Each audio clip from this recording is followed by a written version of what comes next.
This is the Big Woods Bucks Podcast. Come explore the big woods and timber in North America with your host, Maine Master Guide and deer tracking expert Hal Blood. Listen to Hal and co-hosts Lee Libby and Joe Cruzy as they unlock the secrets of big woods whitetails. Each episode will provide valuable insights into the tried and true system Hal has used for the last 40 years to scout, locate, and hunt mature big woods bucks.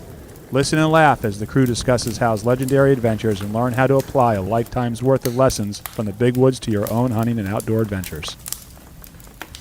Welcome to the Big Woods Bucks Podcast. I'm your host, Hal Blood.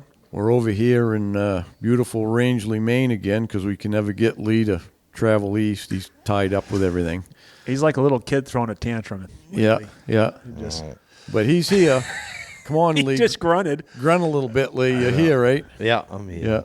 Yeah. He thinks we're taking him away from his work on Saturday here. Well, He's under the gun to get his house built for his honey, I guess. yeah. We all know how that's. Yep. Yeah. We got 57 days. Yep. Happy wife, happy life, right? Yep. I guess. They always find something else. Yeah. But yeah, 57 days and counting. And you got to be moved in. Got to be moved in. All right. You're all set. Yeah, I'm close. I'm getting there. Yeah. Yep. Joe said he'd come over and put in a couple weeks if you needed him. Just let me know. Yeah, because you guys are retired. I'm going to come Yeah. over and Yeah. We're retired. because I haven't driven over enough recently. Wow. I'm going to come over just for the hell of it. I'm going to come up and try out the boat when that comes back. Yeah, I'm looking forward to that. Yeah. Lee and I did a little trade here. I got to wait till next winter to try mine, but he's going to be in the water with his part of the trade this summer, hopefully. Yeah. All right. Are we live? We'll have to post pictures. Live. You're not alive, but me and Joe are. Yeah. Yeah. Did he say anything the last two podcasts? I don't think so. Yeah. No. Maybe we can get him to talk this time. Chris had to bleep everything out I said. So, Is that what it was? yeah, I ain't going to bother. Well, we got to get going. We got a lot going on here today. So we've got. We're going to start off with Brent West. He's going to give a little update on the land purchase by the High Peaks Alliance over here in Rangeley of a pond they got conserved there. So Brent's on here, and I'm going to let him give you the update on that. And then after Brent, we're going to have another guest. It'll be for the podcast. We're going to be Jimmy Massett, the Adirondack Trackers. But go ahead, Brent. Hi, Hal. Thanks for having me on. Yeah, I just wanted to come back on and give an update of the Shiloh Pawn purchase that was in actually Kingfield, Maine. And that was the 215-acre parcel that the Trust for Public Land and the High Peaks Alliance helped fundraise for and purchase, and is now the first community forest for the town of Kingfield. And so that was a project that we got support from the Meat Eater guys out west. And actually this next week, April 6th, they'll be doing a YouTube, one of Cal's YouTube series on us about public access up here in the North Woods. We took them around for some bird hunting last fall. So that's been a really great project. It's officially public land now. And that project was really great just because it started off from a local fishing and hunting guide reaching out to us saying this was a piece of property that they'd like to see preserved because that was a piece of property that they got to fish and hunt on, not a place that they're behind the gates where they're guiding. You know, this is open to everyone. And so really these projects are looking for not necessarily preserving what we have in the past, but looking forward to what we want in the future. And so we always encourage hunting and fishing sportsmen to get involved. And after last time we were on the podcast, we had a few members out of that. So please check us out on the highpeaksalliance.org. And really, we're looking to try to keep places that we like to hunt and fish and have a voice at the table in all these conservation deals. Yeah, that was more about kind of keeping development or from the pond or something, I guess.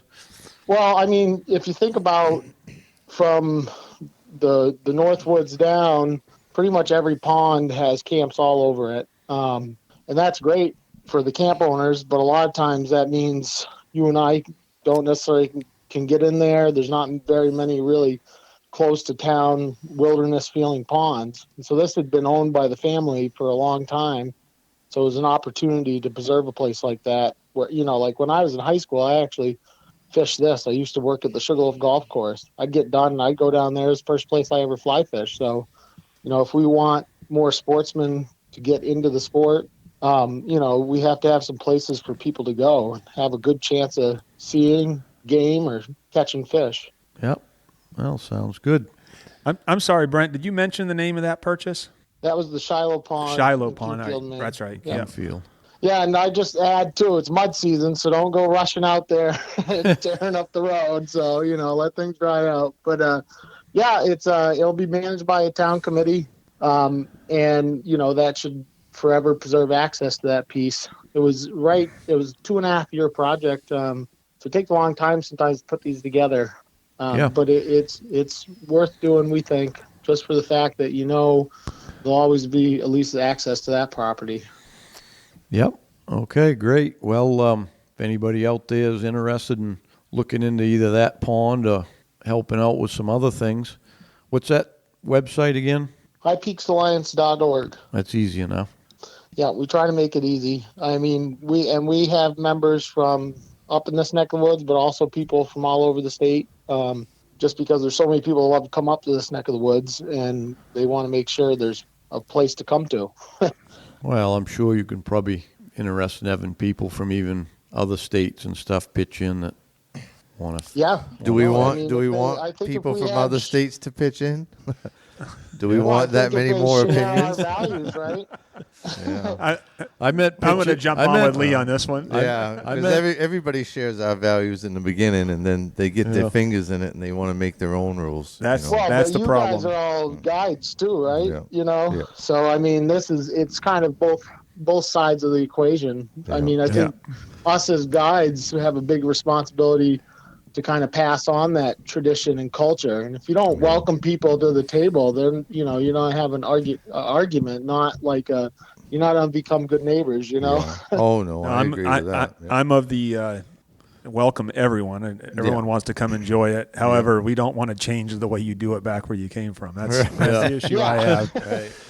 They all think it's great, and they want to make it like where they came from. I don't understand that. Just don't get out of control. This year too, Franklin County had a 30% increase in home sales. It was the highest in the state. Oh, no, Brent, I see it. I'm right on that. I'm right on that edge. Believe me, and that's a double-edged sword too, because, the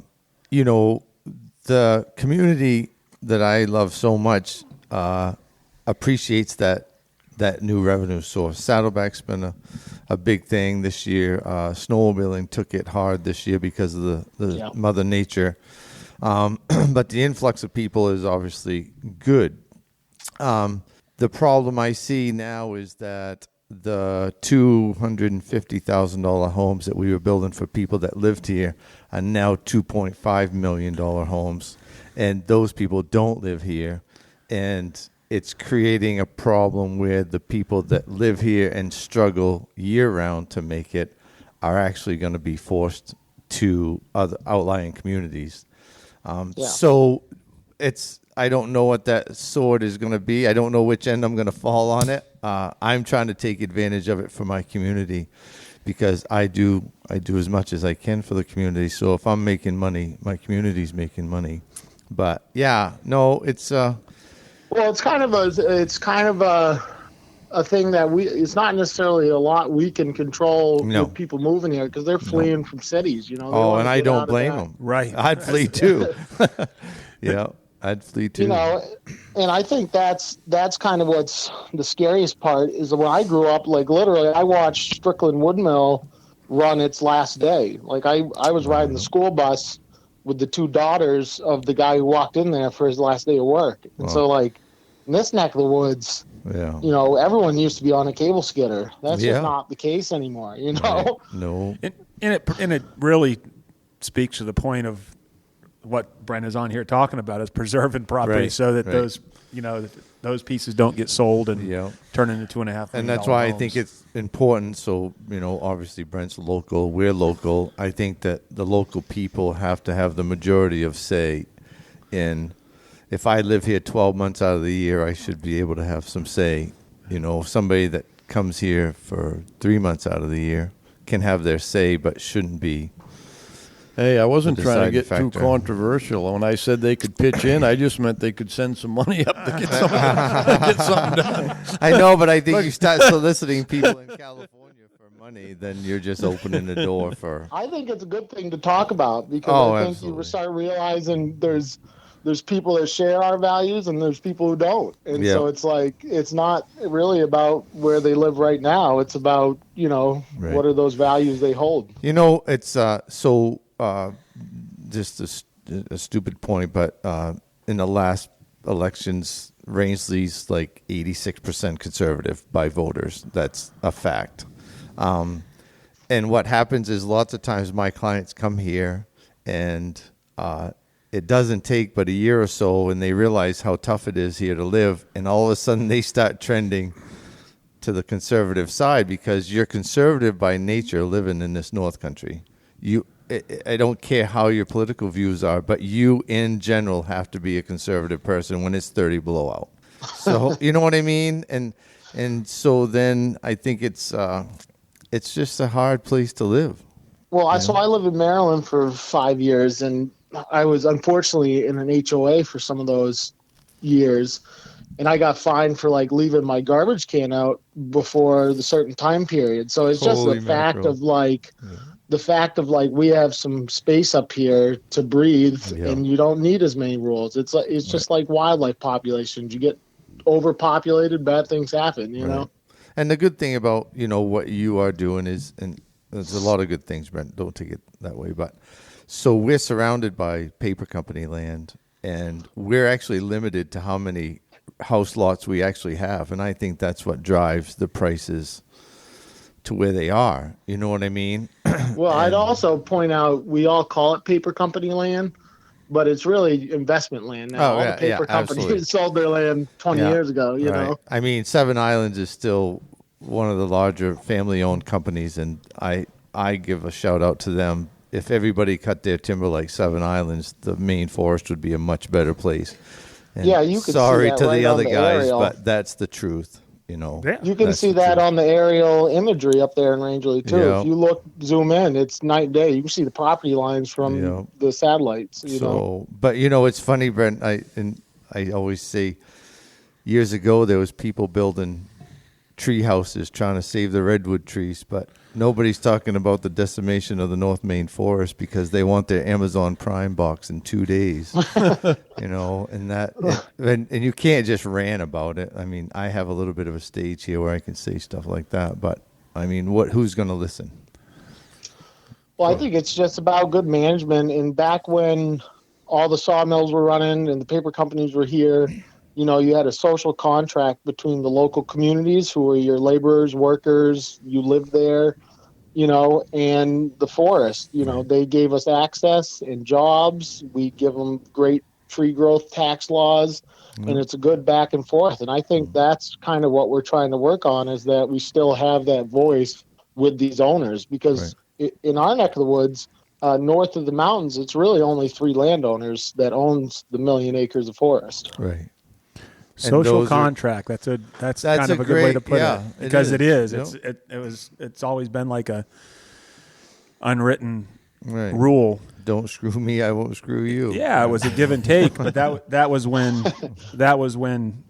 guys went to work and there was hand crews and they could do it and go out and make a good There's living. no white paper machines in the state anymore, is there? I think don't know. there might be We don't one need or to get two, but I racial. don't think they're running.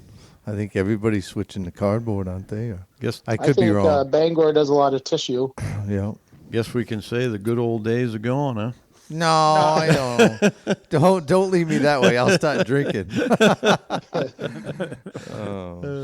No, I think it's we saw this, Brent, 2001, 9/11. I happened to be a 30-year-old young carpenter, and I was up here building a camp for myself. And 9/11 hit, and the prices in Rangeley went crazy, and we were building as fast as we could sell. 2005, the market was flooded again with over 400 properties. Those people had got comfortable back in the cities and had realized that they didn't want to live without the amenities and went back. So I don't know that that's going to happen this time, but I'm sure it'll calm down. It might. You know. They might go back. Well, I think there's also other stuff like, right now in Copeland Township, there are people on Starlink internet now, so it's a completely different world, I have one of the, I have that box in my house. My brother-in-law is actually putting it in the old farmhouse. Starlink? Starlink. It's actually, it's funny because the house is originally built in 1826, and it's going to have Starlink. Satellite internet. Who's are you a beta tester, or was he? I don't know the whole deal. All I know is it's beta testing now. I'm gonna do it. I think. We've been trying. We're on the list, but we haven't been. Yeah, I know they dropped the box off. Talk about Amazon Prime. They dropped the box off the other day, and my brother-in-law sent a message and said, "Hey, make sure that goes inside." And the people I know that are using are getting like 190 megs. No on way. Starlink. Yeah, Yeah. it's a game changer. Well, here we go. We're talking about getting internet in the middle of nowhere now. Hey, I think we ought to talk. But that really has a huge effect. I bring that up because you think has been a huge limiting factor for a lot of people moving here and living here. And so, and especially you start thinking about all these different hunting apps now too, OnX, all these good apps that will allow people to feel more comfortable in the backwoods. Yeah. I think that will lead to needing to have more voices with these landowners, because if it starts becoming a pain for them, they're investment owners now, so it's just taken away from their bottom line. So we just that's the point I just keep bringing up. It's just about good stewardship and making sure that we're not losing stuff that we care about. Right. No. Well, I guess we hashed that one over pretty good. I wanted to get you guys all fired up. Yeah. I think I did it. Yeah, these guys are vibrating here. So, well, thanks for coming on and sharing that there, Brent. And, appreciate it, Brent. Have you got another? You got another project you're looking at, Brent? Or can't you disclose that? Well, like conservation, you got a few irons in the fire at any time. But like right now, there's an easement that's possible on Quill Hill, and we're working Quill Hill. I've heard that before. Oh yeah, there's a deer behind every tree over there. Yeah, that'd be a good one. Well, so that's like waiting for federal funding signatures, and that'll probably still be a year or two out. There's a couple other projects we're looking at too, but also we work on trails and help out some of the local snowmobile and ATV clubs. Last year we did a $64,000 TIF grant and did 5 different clubs to do bridge replacements, trail work, stuff like that. So it's really just trying to be good stewards of the land. So yeah, we're always doing all sorts of stuff. So if you're in this neck of the woods, you should be a part of it. All right, great. All right, then we got to move on. We got to talk about deer hunting, Brent, because nobody will want to listen to us anymore. Well, now's the time to scout. So thanks for having me on. All right. All right, Brent, take care. See you later. Bye. Bye. Hey, Hal here. I want to talk a little bit about our partnership with OnX Hunt. I've been using it for a while now, and if anybody knows me, they know I'm not a very techie person, but the OnX app is it's a real time saver. I remember the days when we poured over topo maps everywhere we was going to go and stuff, and I don't do that quite as much anymore. Where it's really helped me is scouting, whether it's deer scouting, a moose, or even turkey hunting in the spring, which I do.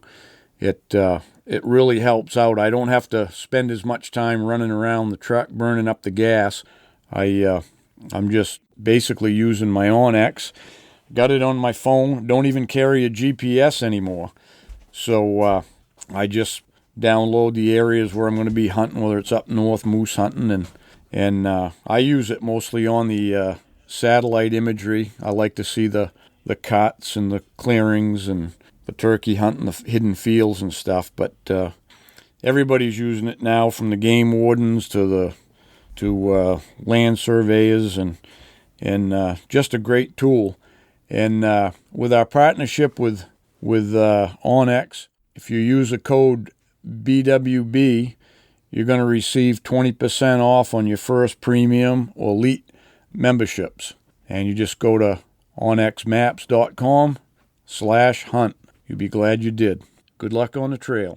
Hi everyone, Big Woods team member Mark Shearin here.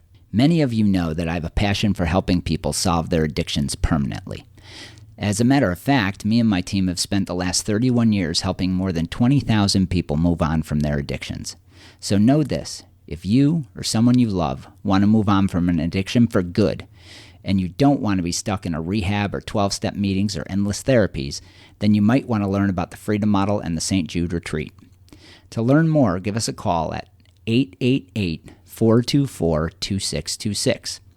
All calls are confidential. Here's that number again, 888-424-2626, or go to soberforever.net for more information. I really look forward to helping you end your addictions for good. Here's that number one last time, 888-424-2626. Take care. All right, we got our special guest here, Jim Massett from the Adirondacks. What's your town, Jim? I live in Chittenango. What? Chittenango. Chittenango.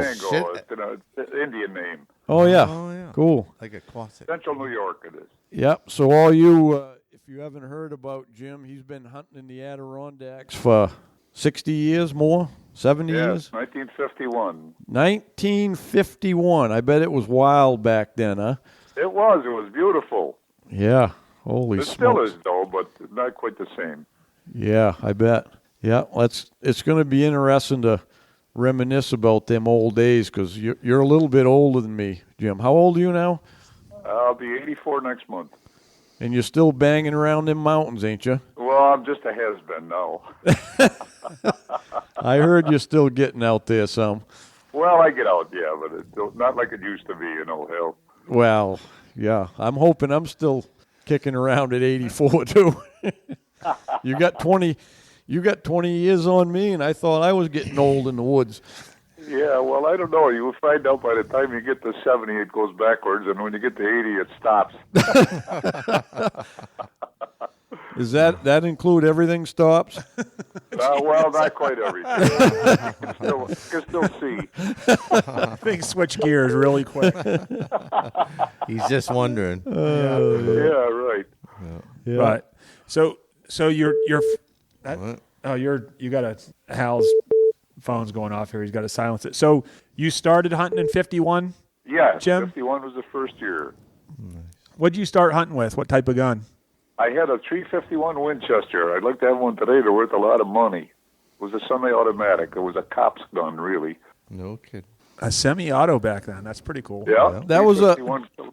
351 Winchester, right? Right, exactly. Yeah, that's the one. They started making them like the turn of the century. It was like the first automatic. I tell you, got Was going it? on. Yeah. Yeah. You know Funny who I caliber. think had one of those was my first moose client ever. Remember that guy Ross? Shot that big one in the gore. I think he had a didn't shoot it with 350. that, did he? I think he had. I remember him saying something about a 351, and I thought he didn't know what he had, so I didn't pay any attention. Golly, even the 44 mag has got a lot more power than that 351 He was probably talking about Ford engines, and Lee just Yeah, I could. didn't know it wasn't. Yeah, it He's was probably clueless. time for my recess peanut butter cup, and I weren't paying attention. Oh, golly. So how was it back then in the early days, Jim? Well- How has it changed since then as far as, the habitat, it seems, is pretty big and open still, but as far as game and everything, has there been a big change?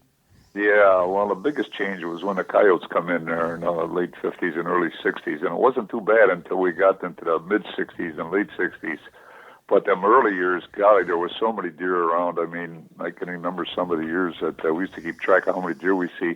My father saw 100 deer one year, which is unbelievable. But just to give you an example, last year I saw 11.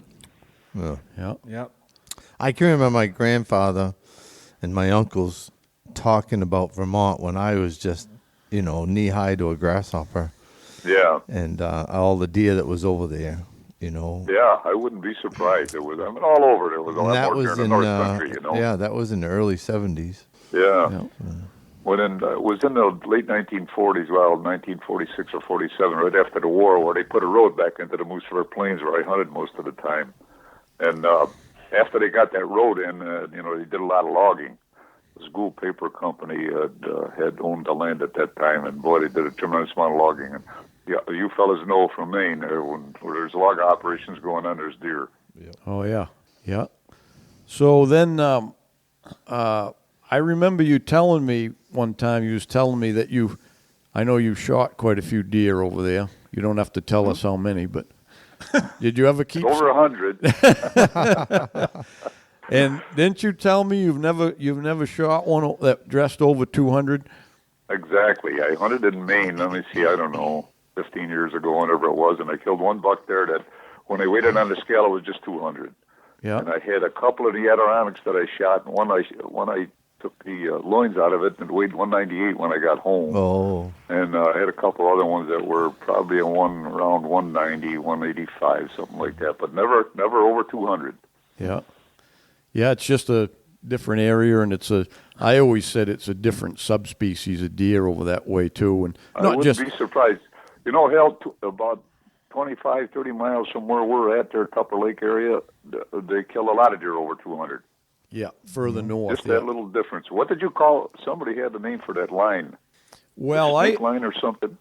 No, what I always figured out over here, anyways, that I always said that in my opinion, there's a line that comes through the middle of Maine, and everything south of that line is what they call a Virginia whitetail, a subspecies, and then the ones above that line would be the northern borealis whitetail, which borealis means a spruce fir forest. Right. Which you don't have in the Adirondacks. You've got a lot of pine and, you've got spruce and fir, but not the real boreal forest. So that's right. The line exactly. The line goes through Maine and then hits that northern part of New Hampshire and a little bit of Vermont there, and then kind of probably goes over through above Montreal. It's almost an east-west line, That's right, it is. And I'd heard before, I don't know, it was Lenny Ruhr said it or Charlie Alzheimer, it goes all the way from the East Coast to the West Coast. Yeah. Everything above that is heavy and everything below is smaller. Yeah, I remember reading that back when I was, I don't know, probably about teenager, 14, 15. I read Leonard Lee Ruhr's book about that, and there was 23 subspecies of white-tailed deer in North America, and that's what stuck in my mind was the northern borealis, because that's where we lived, yeah. Yes, yeah, I wouldn't be surprised, yeah. And I think they built it up a little bit. There was 30 or 31 subspecies now, they figure. Yeah. Yeah. But what you got over there is you do get some really nice rack bucks, huh? Yes, antler growth is good. And again, it depends on the winters. It's like up at your place there. The winters are tough. The deer have a tough going, especially if you got 2 or 3 bad winters in a row. Yeah, for sure.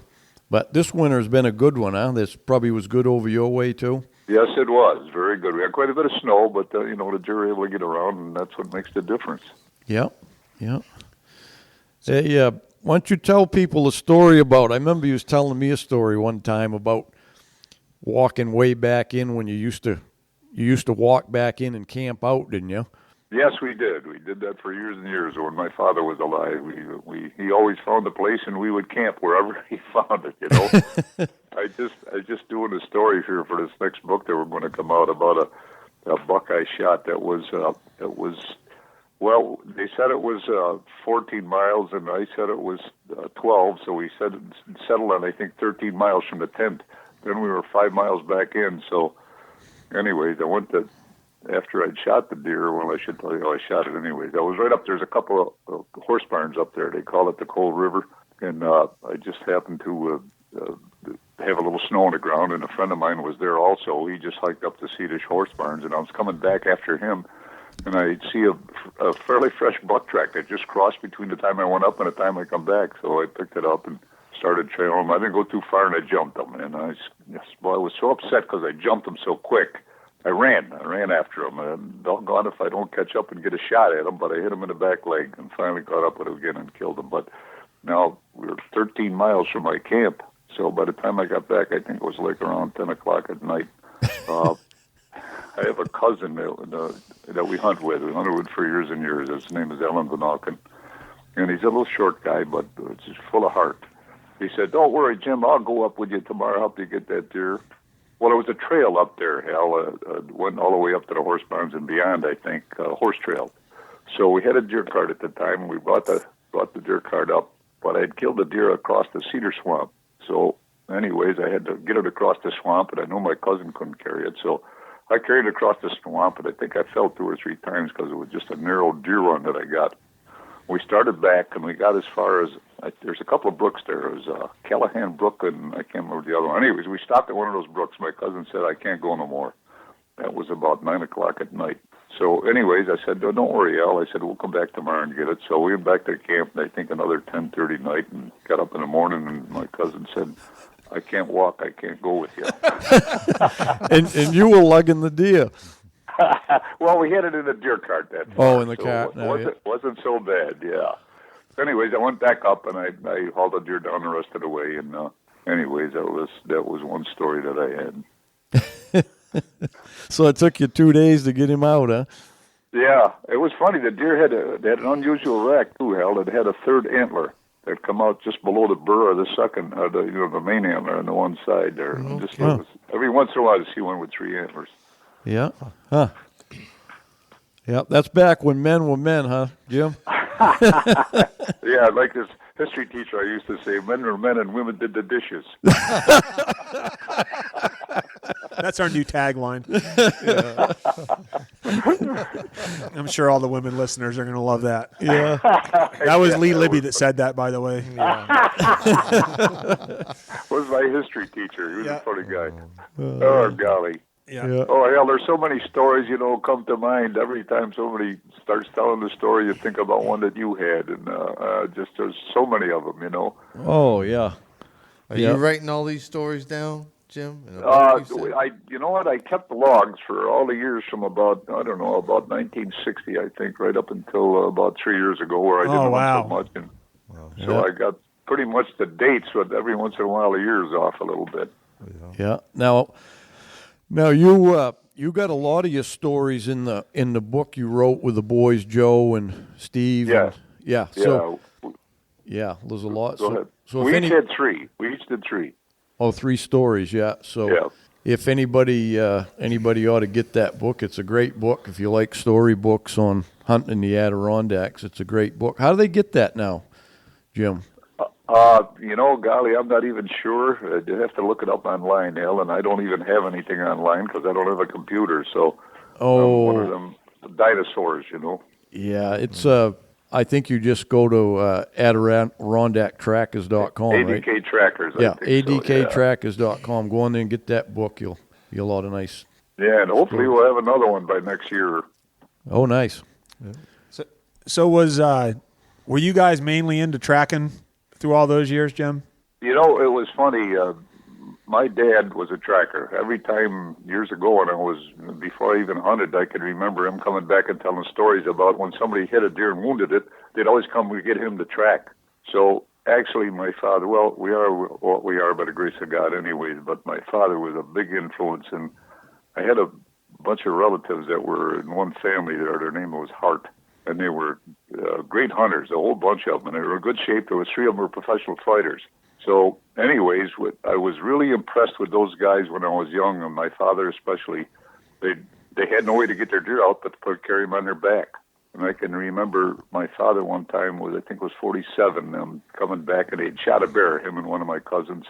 And the only way they knew how to get it out was to carry it. So they tied it into a pack, and my father got on his back, and he stumbled. He said, I stumbled about 100 yards and finally threw it off and said, I can't carry it. We got back home, they figured the deer or the bear weighed between 250 and 275. So anyways, the packing was a big thing. I can remember another one, one of my cousins there, one of the professional fighters, it shot a deer back in what they call a Mooseford Plains there. And of course, all they had was not much of a trail there. Time was, I think it was just after they put the road in, this was though. And, I can remember him carrying a deer out, and I would try to push him going up the hill. Of course, I'm just a kid, but so he didn't carry. Another time, my father, this was before the road was in there. Well, must have been in right around the time of the war, because my father was too old for World War II and too young for World War I. Anyways, they had killed 2 bucks, a spike horn and an 8-pointer, and I think there was like 2 other guys with them. And my father said I rested carrying the spike horn out. That was how he rested. No kidding. Carried the 8-pointer when it was heavy. When he got tired, he carried the spike horn. Jeez. Oh, that's good. So that's the reason we got into carrying. I mean, I loved it. Well, it was probably with no roads to speak of or anything. All there was a horse trail then. Yeah, so probably carrying them probably was easier than trying to drag them, especially on the bare ground. Besides, they're held just like you said earlier. You know, the deer are a little smaller there. Right. Yeah. Yeah, but even 150-pound deer that's quite a bit of weight. Oh yeah. The only one I ever carried is a deer is I shot over in the Adirondacks a while back, but I cut it all up and I packed it out, and that didn't go too bad. I figured the pack was probably 80 pounds. You know, my pack. Yeah, that makes a big difference.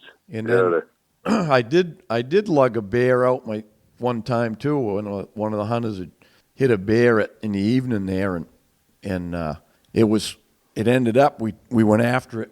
Excuse me, in the dark, but we could hear it rattling around in the brush, so we knew it was going to die. So we had to get out of there. It was pitch black. We went back in the morning, found it, and it was about 300 yards from the road, and it was in a bad tangle of stuff, you know, old cuts and stuff. So I said, I was a little younger then. I said, I put that right up on my back. I'll lug it out.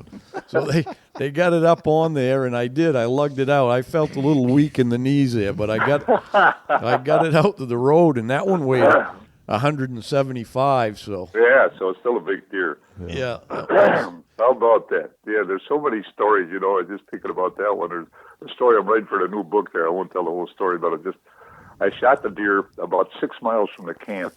So it was late in the day when I killed it, and went back the next day to get it out. I figured I'd carry it myself, and I tied the thing into a pack. Hell, it only took me a little over 3 hours. I said, boy, I must really be in shape. The deer was a nice 10-pointer. It turned out to be 7.5 years old, and it weighed 135 pounds.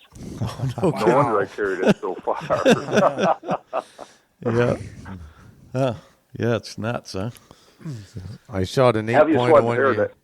I shot an 8-pointer one year, Jim, on 8 inches of fresh snow. I see him come walking up through the woods, and he looked like he was all of 200 pounds. And I shot him, and I went up there, and I got looking. I said, well, maybe he ain't as big as I think. I gutted him out and grabbed an antler and went to pull as hard as I could and almost fell down. He did, same thing, 135. I was like, son of a...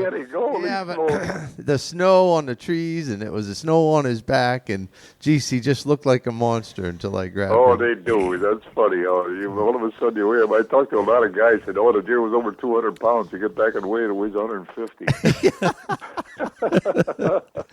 Yeah. Kind of, you can tell the difference when you start hauling on them. Oh, yeah. Yeah, I remember a few years ago, I showed up at Joe's camp there, and Steve was there.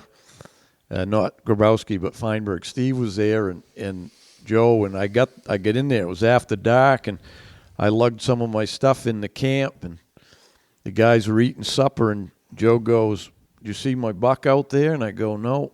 I said, "It's dark out." Oh, he says, "Right in the back of the truck." So I went out to get some more stuff, and I looked in the back of his truck, and it was, boy, a nice 10-point buck laying in there. I could see his antlers sticking out. It was really nice. I said, boy, that's... And then I looked at it, and I'm like, boy, that ain't a very big deer. And I looked it all over, and to me it looked like about the size of what a spike horn would be here, you know.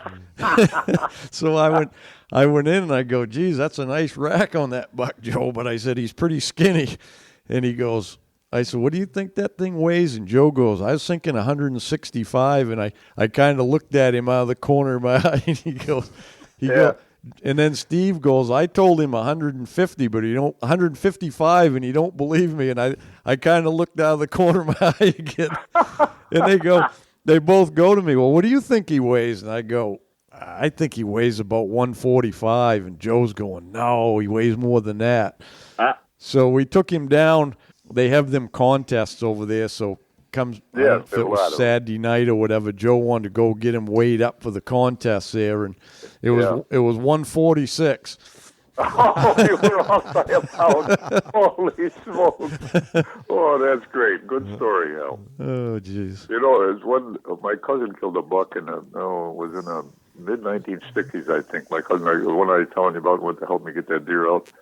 And we knew it was a big deer. It was the first day of the season. And we, like all the contests we used to get in years ago, we brought it back on a balanced scale, and it weighed 210. That was the heaviest one I can remember carrying, and it felt like my knees were going to come apart. I imagine. I was going to ask that in those contests. Typically, what were the sizes of the deer that were winning? Right around 200. You know, for the weight part of it, most of them were under 200. And every once in a while you get one that's 202, 205, something like that. But most of them were like 190, 195. Joe killed a number of heavy deer there. He killed one there one time late in the season, in fact, that weighed 193, I think, something like that. But, you know, it's just, they're just not as big here. Yeah. Didn't you tell me there was a guy that shot like the biggest one out of your camp or something? It was a really big racked one, but it weighed 147, 140 something.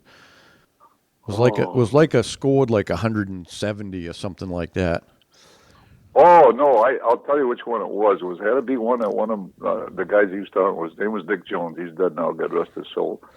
But he killed a buck that had 10 points, 10 scorable points on one side. Oh. And it had six on the other side.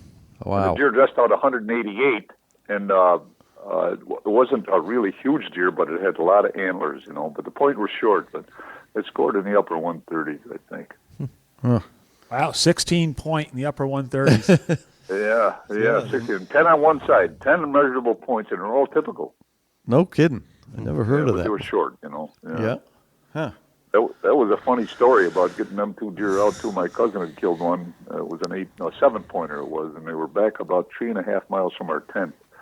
And there was about 14 or 15 inches of snow, so I said, well, you two guys take the bigger one, and I'll take the smaller one. Well, they started dragging on the bigger one, and I carried the smaller one all the way back to the camp. I beat them by a half an hour, and I went back to help them, and they were exhausted. But coming out, it was actually easier with the snow to carry it than it was.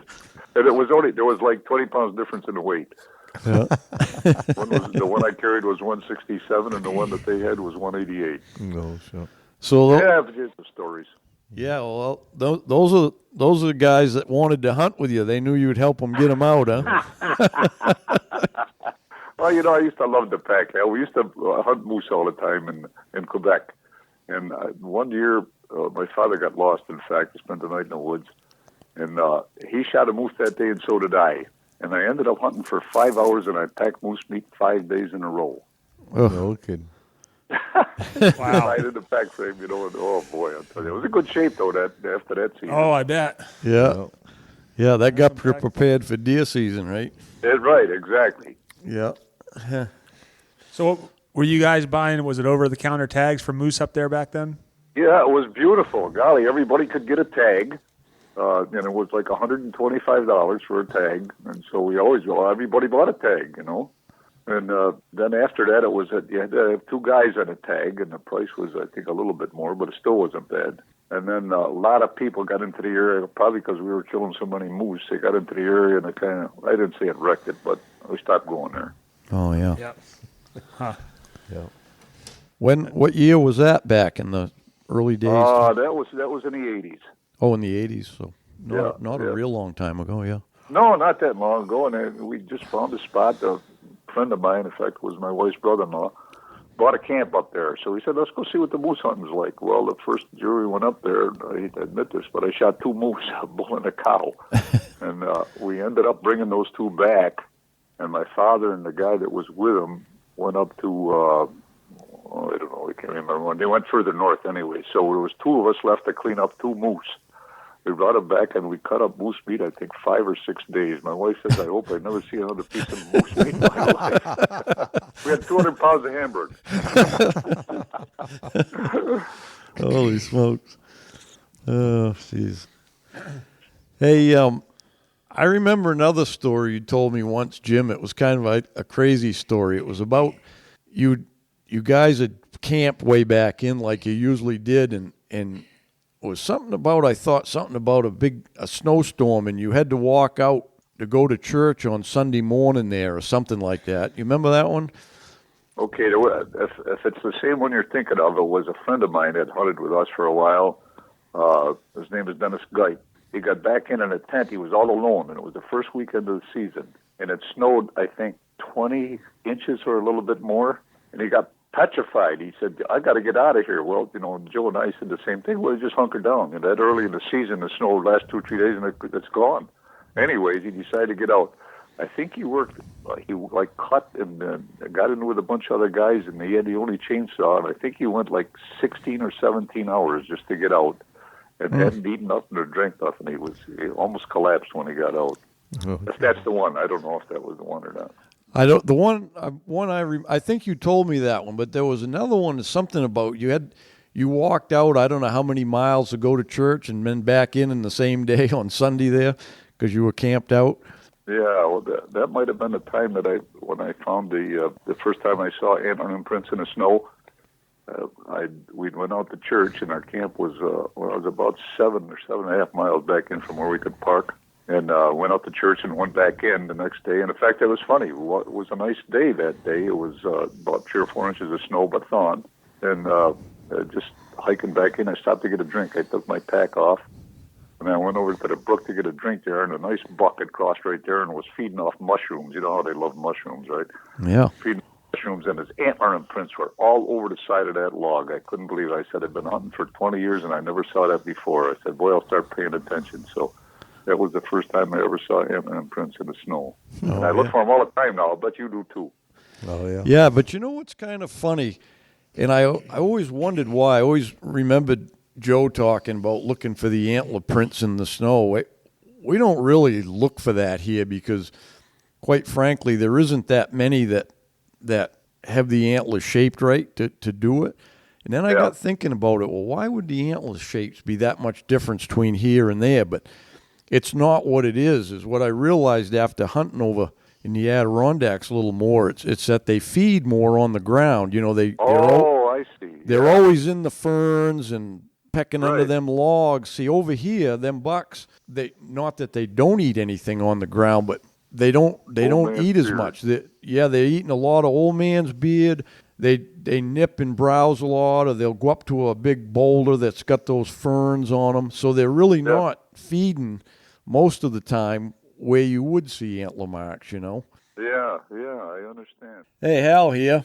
Hey, one thing I realized as I was getting older is when I was younger, I never really planned for retirement. And so my client for the last couple of years, Jerry Smith, had been talking to me about it a little bit. And I don't know when I'm going to retire, but I definitely got to get ready for it. But Jerry owns a company called the Northern Way Wealth Management.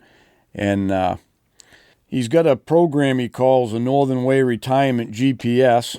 And it's a way you can plan to get your finances in order and live your best life, which means time in the woods to track down some big bucks. Because, the problem is not getting enough time in the woods for most people. And, whether it's family or other hobbies or, just financial obligations, it cuts into your hunting time. So Jerry has partnered with Dave Ramsey in his Smart Vest program where he helps folks in his process. And Jerry has partnered with us at Big Woods Bucks to offer you your very own no-cost or obligation and Northern Way Retirement GPS. Just call or shoot Jerry a text at 715-551-4181 and mention the promo code BWB. Jerry's going to help you get some retirement time and some more income so you can hunt some more. Good luck on the trail. Investment advisory services through Retirement Wealth Advisors, LLC, an SEC registered investment advisor. Northern Way Wealth Management, Retirement Wealth Advisors, and Dave Ramsey are not affiliated. Hey guys, Joe here. Wanted to take a few minutes to talk about Lake Parlin Lodge. We're a 4-season lodge located just south of Jackman. We've got cabins, lodge rooms, mini lodge. We're a big snowmobile destination in the winter, full restaurant, bar, all the amenities that you need for your trip. Open obviously through the summer, right on the lake. Kayaks, canoes, all included with the cabin. We also do a lot of weddings, so if you're looking for a destination wedding, we can do a wedding up to 200 people. And, of course, we've got our hunting season, moose season, deer season. So check us out. We're at lakeparlinlodge.com. Hey, Hal here. Just want to take a minute to talk about the hunting club.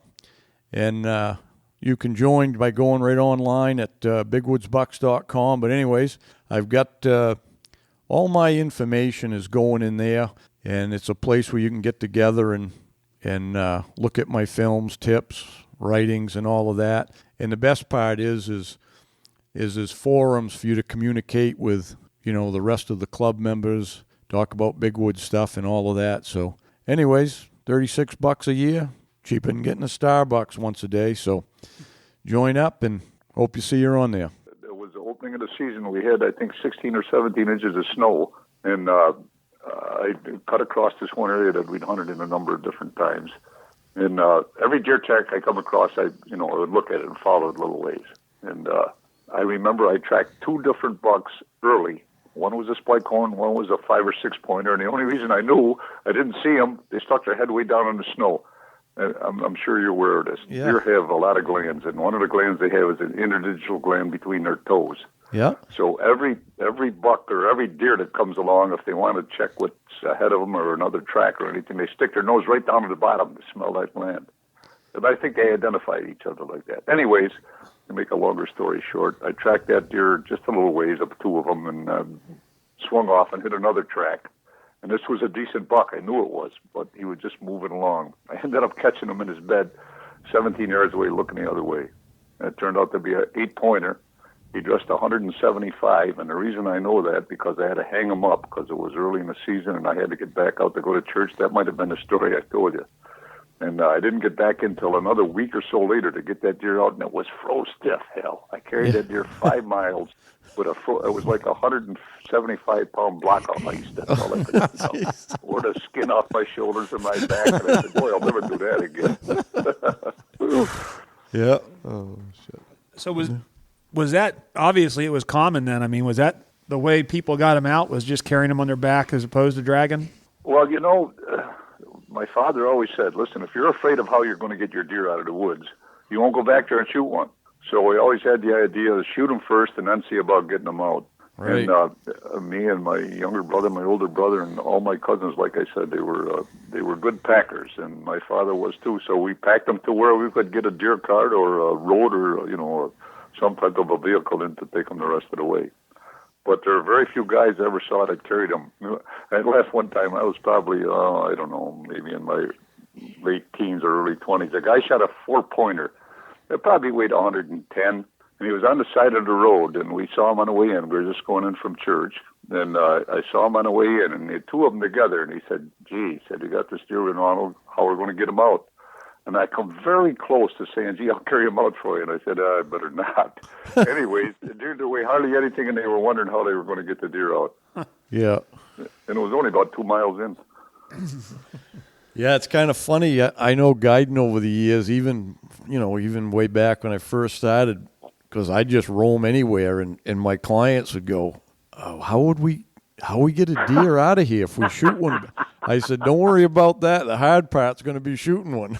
That's right. That's exactly it. We felt the same way.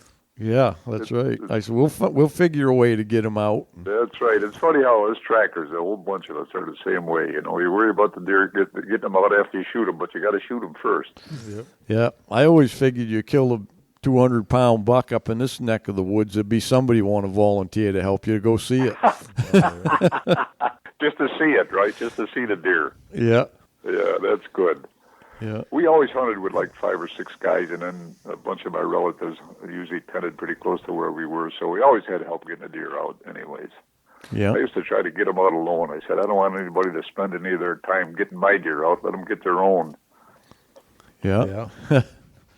But nowadays, it's probably pretty good to have a little help, ain't it? Oh, nowadays, holy smokes. I'd leave it there and get somebody to get it out for me. The last decent deer I shot was, I don't know, maybe 5 or 6 years ago, and I shot it up on top of a mountain about 3 miles from Limekill Lake. And I went back the next day to cut the deer up because I knew I couldn't get it out myself. And it was a heavy deer. I don't know. I probably figured it weighed around 175, 180 maybe. Anyways, I cut it all up and put it in a pack, and I went back the next day to get it out. And one of my great nephews carried the pack down for me. I got out to the doggone lake there, and it was a wicked windstorm. And my wife had told me, I talked to her on the phone. She says, don't cross that lake in your canoe. So I got down there, and gee, the wind was out blowing it all. I said, well, I'll just, paddle right across there, be over there in half an hour, and be good. It's a good thing I didn't. The breeze come up there, I think 3 different times. I almost capsized the little canoe I had. So I hugged the shore all the way in, and it was a good thing I did. Man, they had people out looking for me and everything, wondering if I was going to make it. But I just hugged the shore, Oh, yeah. things. Common sense, right? Yeah. Yeah. You had a story there a while ago where you went through with a snowmobile, didn't you? Yeah. Up in Ontario, yeah. Me and Chris was on the back. He had a bright idea about, we'd found some deer out on one of the islands in October, and we'd gone back in December. And usually when we went back in December, the lake was frozen, like at least to get to the islands that weren't all that far out, Yeah. But it hadn't got as cold that year, and the guy we rented the camp from told us, he goes, the lake just froze over 4 or 5 days ago, so it's not going to be. But I had to go look for myself, and I went down, cut a couple of holes with the axe, and it was about 2 inches of good ice, black ice there, Yeah. which ain't a lot, but skipping between islands. Well, I knew enough to go stay near the shore, so I went up the shore, and as soon as I got out around the point where I could see the island we wanted to go to, I could see steam coming off the lake. I go, that's not frozen out there. Uh-oh. So we're just going slow and right near shore, but when I went to swing around, to turn around, I slowed down, and just before I went to turn, the back broke through. And wow. I told Chris, it was 15 below then too. Holy smokes. And I told Chris, I said, jump on the ice. So he jumped out, and luckily my front skis stayed. It sunk in the back, but the front skis happened to stay up there. And he had taken his pack off. I put my pack in the back of the machine, and so he took it off, and he had the video camera in it, and that's underwater, hooked in the back. Wow. And my gun is bungeed on the side, and that's underwater. So I'm trying to get that stuff off, and I'm throwing it to him, and it's only 20 feet to shore, Yeah. And I did, but how deep was it, Hal? Well, I didn't know how deep it was at first because I couldn't tell at first if the skis in the front end was just hooked there and holding it up, or the back end had hit. But finally, I realized that the back end had touched and it wouldn't go no more. On the bottom. It was probably 3 or 4 feet. It wasn't any deeper than that, I guess. So Thank you, good Lord, for that. Yeah. So I got the gun, the packs and everything thrown into shore, and then I always, that machine there was a Scandic, and it had a flip up seat, and I had a length of rope under the seat, so I reached down. Now mind you, I got my gloves off, and it's 15 below, and I'm up to my elbows in the water for quite a while there, and I got the rope out, and I always carry a hand axe on the side of the machine, and I got that off, and I leaned over the windshield, and I fished the rope through the tips of my skis, and I got it through both tips and pulled it up with the axe, and I tied a bowline in it, and I threw the rope to Chris, and then I had my tote sled on the back, and I was afraid if I jumped just on the ice, I would break through, so I jumped into the tote sled, and then when I got in the tote sled, then I jumped over and I didn't break through. We got to shore, and he goes, how are we going to get that out of there?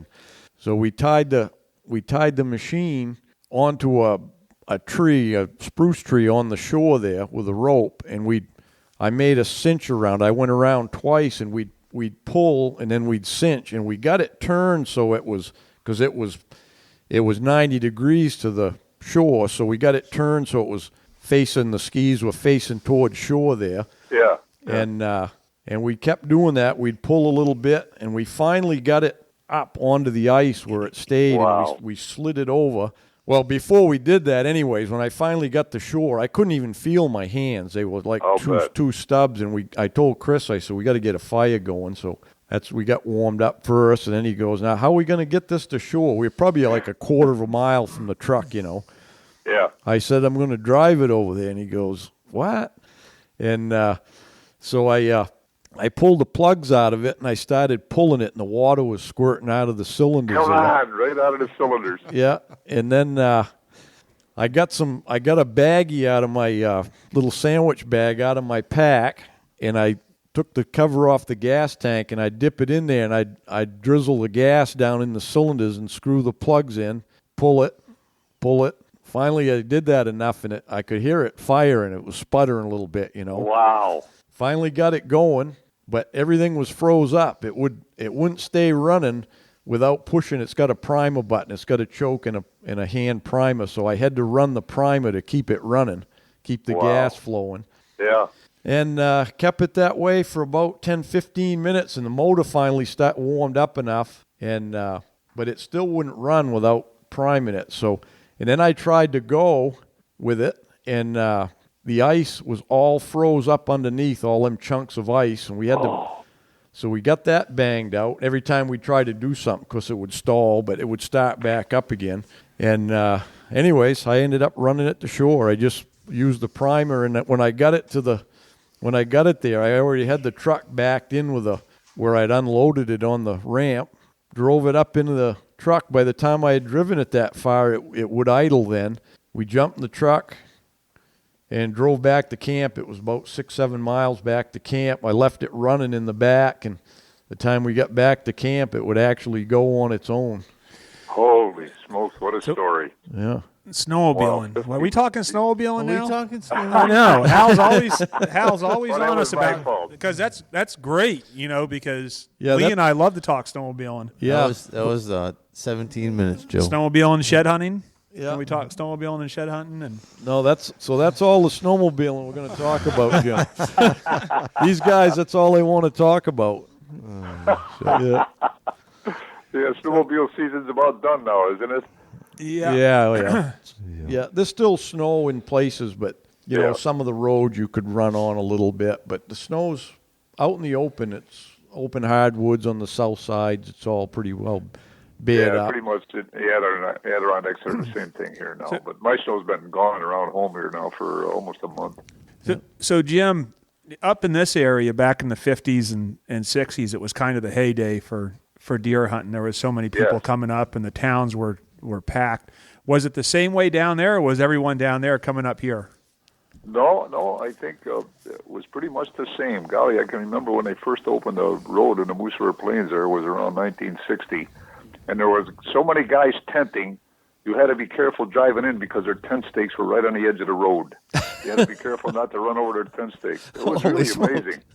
There was that many guys in there, and of course they never killed very much, but anyhow, my brother told a story about one time. We went back in a ways, and you always had a parking, and we were from where you parked. We had a hike, usually 4 miles, sometimes as much as 8. Anyways, he just started in, and he heard a couple of guys that were hunting in the woods there. And one of the guys hollered, "Hey, Jake, I just found the cave." They weren't hunting deer; they were hunting caves. Anyways, it was funny the way things went in them days, Yeah. We had a lot of great stories, though. Probably had a lot of the guys come up from the city, huh?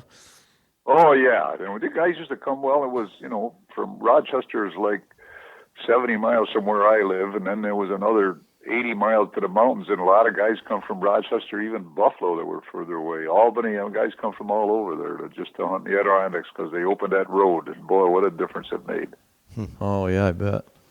Yeah. We used to get up in northern Maine. See, when I grew up, there wasn't hardly any deer in southern Maine. Yeah. And now they're all there. They've repopulated there, and northern Maine is where there's less deer. But anyways, in northern Maine, back in the 60s and stuff, 50s, 60s, and even before then, there wasn't any deer in like Massachusetts and Connecticut, New Jersey. Yeah. Those people all came to Maine every year. They'd come and make their pilgrimage for a week or two, and I hear the stories. I talk to a lot of the old timers that used to guide and stuff back then, and it was just a matter of picking out the deer. There was so many deer in northern Maine. It was crazy. No kidding. Yeah, the biologists traditionally it said it because they always kept records, but they they figured in the northern forest of Maine, historically there was 15 to 20 deer per square mile. Wow. And That's a lot. That's a lot, yeah. But Yeah. there ain't that many anymore. I guess not. Yeah. Oh, golly, you start thinking about these stories, though, and they come up every once in a while, and somebody else tells one, and you think about another one. You can't hardly tell one story when another one don't come to somebody else's mind, and it's great that way because you get a lot of stories from years ago, Yeah. Yeah, I remember when I first moved up to Jackman, because I grew up in southern Maine, but I used to get around, I'd seek out all the old-timers because I knew they had the knowledge. I wanted to learn about up north, Yeah. So I'd sit and have coffee and donuts and talk to them old guys for hours on end, Yeah. Yeah. That's funny. I'm sure you guys are aware of the first book that Larry Benoit wrote. Peter Miller did a lot of that stuff in there, and it's funny, because they talked about running after the deer and chasing after the deer. Well, I read that story, and for 10 years I was running after deer, chasing deer all over the place, and miles and miles back in the woods. And about 10 years afterwards, I met Larry, and I was talking to him. I said, Larry, I said, boy, that's really something about chasing them deer. I said, I've been doing it for 10 years. He said, Jim, I never ran after a deer in my life. Peter Miller put in there. I said, you've got to be kidding me. Yeah. You know what's funny about that, Jim? Funny you should mention. I think it might have been on the last podcast we did, or it might have been the one when Joe was on or something, but we was just discussing that. I was telling them the guys that when they write the book for somebody else, they're trying to make people bigger than life. So it's not necessarily what the guy actually did. Yeah. That was a classic example. Yeah. Because I don't know. Go ahead. I read when I think I was about 15 when that book came out back in the 70s. Yeah. And they had it in the Outdoor Life Book Club, and I bought it. I think I joined the book club to get that book. Just to get the book, sure. Yeah, and I read that, and I was all intrigued about up north because I'd never hunted there. Of course, back then I was all intrigued about it. And so when I got a chance to go up, right after I got out of the Marine Corps, I went up and I started hunting up there, and I would try to do them things I read in the book, and none of it ever made any sense. It never worked. I'm like, what the heck? So I had to just start doing my own thing and figuring it out, Yeah, you've done real well, too. It's funny, Hal, I was just thinking about one of the shows we did in Vermont. I'm sure you were there. We had that place where we'd all go upstairs and then people would throw questions at us. Yeah, the symposium they called. Yeah, they call the symposium. Yeah, right, symposium, that's right. Yeah, well, it was funny. You'll remember this when I tell you. I was sitting right next to Shane Benoit, and he was just to the opposite side from me. And, of course, they went all the way across to everybody that was in front and asked them what they did that helped them be a better deer hunter or why they were so fortunate to kill so many deer. They got to me, well, the first thing I said was, I pray a lot. And I handed the thing to Shane. He says, if I was old as you, I'd pray a lot, too. Oh, boy, everybody got a kick out of that. Oh, yeah. Yeah. So Jim, you've been at this longer than I'm sure anyone listening, listen to the podcast. So what words of wisdom or advice would you have for someone that's just wanting to get into the big woods hunting or has been doing it and looking for a little advice? Pray a lot. I like that. Yeah. Well, I don't know. Really thinking about it, the best thing that I can remember writing articles before and people asking me things like that, you got to find out a place where they've logged not too recently or not too far back, pretty recent. And those edges around where they just caught are really good. Another thing was if you get a ridge that comes out of a swamp, you got a big swamp like they have up in your country there. If you got a ridge that comes out of that, 9 times out of 10 there'll be some deer in there, and there'll usually be a big buck there too. All right. That's my word of wisdom. Good. Well, Jim, you're a legend whether you know it or not. We appreciate you coming on today. Yeah. Well, I think about this. There's so many other guys that could have, taken this place. Golly, I just think about guys like Lloyd Weigel. I don't know if you know who Lloyd is. He's hunted all around. He takes hunters that are impaired and brings them all over the place. Joe Donito, of course, is he's a legend in his own time. Bob Estes, who started the New York State Big Buck Club, he's done so much for hunters and stuff like that. And you know, my brother Tom has killed more big bucks than I have. He just never talks about them. Yeah. Yeah. We haven't found all the big, great hunters that have just, they're there, they keep to themselves, or they've That's passed right. along. There's a lot of them, yeah. A lot of good hunters, but That's true. You guys fit right in there, too.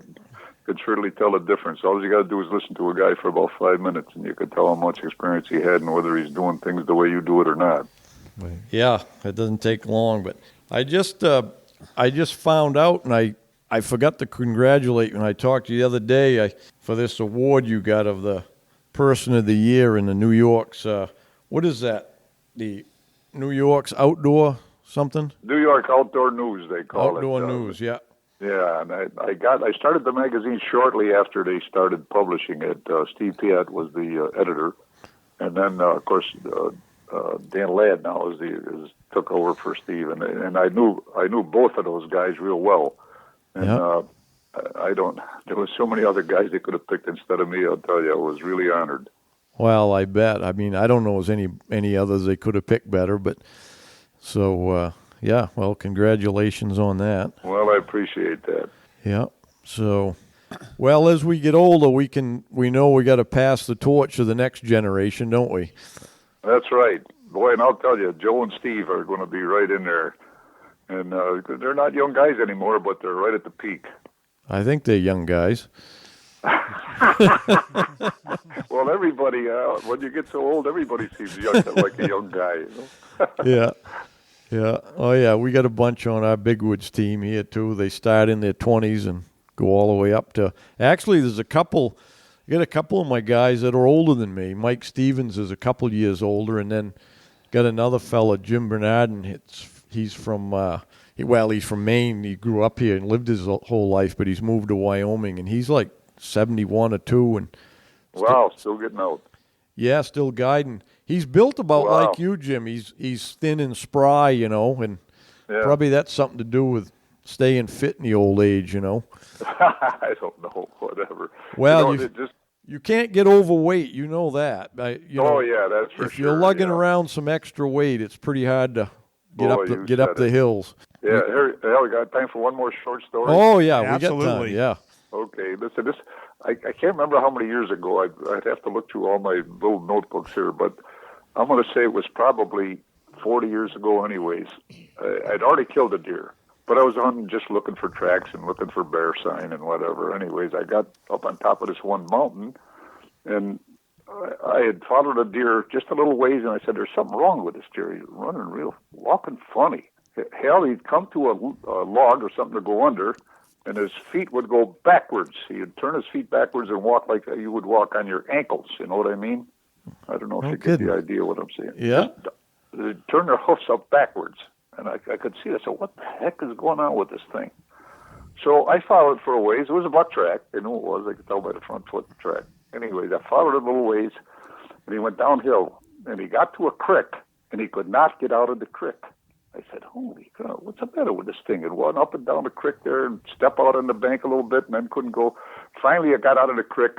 And you know how when you were a kid, you rode a bicycle up the hill, you went zigzag back and forth, tacking, they call it, right? Yeah. That's how this deer got up the hill, tacking. So I get right up the top of the hill, and I jump the deer, and I see it going. I know it's a buck, so I run right after it, run like a son of a gun. And I caught it just going up the next ridge, and I said, I got to shoot this deer even though I shot another one. So I shot it, took it over there. Sound like Lee Libby. Was a 7-pointer, and I figured what happened is the week, during that particular week, it had rained and frozen rain over the top, and everything was glare ice underneath. And he must have slipped and broke his pelvis. And that was the reason why he was like that. No kidding. Huh. You put him out of his misery. Yeah. Yeah, I did, right. The coyote, I stopped the coyotes from getting their food. Yeah. Yeah, anyways, it was one of them ones I shouldn't have done, but I did it. Yeah. That happens. Well, Jim. I think you're beyond the statute of limitations there, Jim. You know, the other thing I could say, it might have been one of the years where we had a special tag. You could take 2 deer. Yeah, I'm sure that's what it was. That's what it was was. it, yeah. Oh, golly, my wife just gave me a dirty look. That's good. Well, you said in the beginning, you gave us your disclaimer when you said the stories are right, but the years might be mixed up. I knew then you were covering your tracks. Boy, you guys are pretty sharp. Yeah. Well, Lee Libby knows all about that game. He's tuned right into you. Wow. Well, that's good. It's good to know I'm not alone. Yeah. Stuff happens, Jim. Oh, yeah. Yeah. Well, hey, this has been great having you on, Jim. Oh, I appreciate it, Hal. And we'll let you know. We'll at least let Joe and Steve and them know so they can figure out how you can listen in on it when it comes out. I'm sure you want to hear yourself. Yeah. Those guys, I have to thank those guys for so much. I'm telling you, they did so much for me in the years. Oh. They still are. So, Yeah. anyways, Yeah. good friends. Yeah. Yeah. Great guys. Thank you, Jim. We really appreciate your time today. Yeah, thank you. Okay, thank you, guys. It's always good talking to you. Yeah. Okay, You we too. enjoyed it. Yeah. Yep. Okay, We'll see God you. bless and happy Easter. Yep. Same to you. Thank you. Well, that was a good time with Jim there. Absolutely. I really like talking to the old guys. Well, it's Yeah. all the years of experience and stories, and Yeah. He's all kind of. he's still got a sharp mind for his age too. I mean, he remembers the What do you mean weights. for his age? You mean period? Yeah. He's sharp. Yeah, that's right. Yeah. Remembers Yep. the weights, the racks, and That's awesome. no, yeah. it's a 7-point. No, that was an 8-pointer. Yeah. You know it. Well, I was Yeah. thinking that going along. You always can pretty much remember back to any deer you killed or not killed, and remember the stories and exactly what happened. And that's a lot of remembering right there. A lot of Yeah. stories. Over 100 deer, and Yeah, yeah. He's kept notes and stuff too. He said that was probably pretty odd. I didn't think that many people did back in those days. Really kept track of much. imagine that, a log since the 60s. Ugh. How'd The you like to stories read in there. that? Yeah. Well, there's his book right there. Just Yeah. copy the log. Yeah, yeah. But Yeah, well, anyways, I hope you enjoyed this. And make sure you get on to if you're on YouTube or whatever, get onto our channel and hit the dinger there and subscribe. And check us out on Facebook, Instagram. See, I'm remembering this stuff now, Joe. I don't have to pass yeah, that but off you to forgot this stuff's supposed to be in the beginning, remember? Oh, it is? Yeah. I thought we always did it at the end. We did. Now we're Oh. moving to the beginning. But we'll do that next time Yeah, because none of us remembered it this time. yeah. Don't forget the Father's and Mother's Day specials and support our sponsors. And I guess I just heard, we got word, we got maybe a couple more coming on. So anybody out there listening, that's how we've picked up a couple sponsors that want to spread the word about their business. If you've got a business or want to be a sponsor on this podcast, get a hold of Chris at bigwoodsbucks.com and he'll get you hooked up. Got anything to say for yourself, Lee? Nope. No? Okay. Nothing's changed there. Nothing's changed. All he's thinking about is 57 days, and he's got to have his honey moved into her new house. I was actually just laying out the log timber, the timbers in my cathedral seal in there. That's why you got a blank stare. Yeah. Why don't we just do this from Parlin from now on and have Lee call in? Yeah. Because then I could do And it then with you one could of them say 5 earbuds words. and I wouldn't, right, because I could Yeah, keep yeah. right on working. Yeah. All right. All We'll right. have to do that. We'll Deal. accommodate you for a while. Yeah. After 57 days, we're good. All right. Hey, thanks for tuning in. Till next time, good luck on the trail.